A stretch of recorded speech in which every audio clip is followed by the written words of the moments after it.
জানিয়ে দেব এই মুহূর্তে পাওয়া নতুন আপডেট সংবাদ। ঢাবি শিবিরের সাবেক সভাপতি মির্জা গালিব মাস্টার্স ও পিএইচডি কমপ্লিট করে শিক্ষকতা করছেন হাওয়ার্ড বিশ্ববিদ্যালয়ে। আর তারই ব্যাচমেট ছাত্রদল সভাপতি রাকিব নিজেকে শিক্ষার্থী দাবি করে ক্যাম্পু বাস স্ট্যান্ডে ঘোরাফেরা করছেন।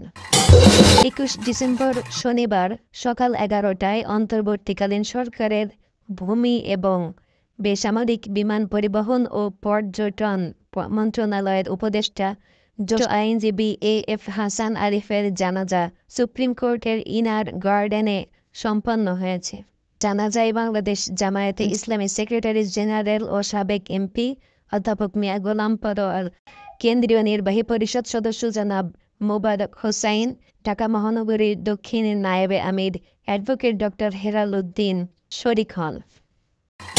এদিকে আমাদের পত্রিকার 22 ডিসেম্বরের প্রতিবেদনে ইতিহাসে তোমরা অমলিন নামে 24-এর গণঅভ্যুত্থানে শহীদ হওয়া ছাত্রদের ছবি প্রকাশ করে, কিন্তু তার ভেতরে বাদ পড়ে যায় শহীদ ওয়াসিমের ছবি।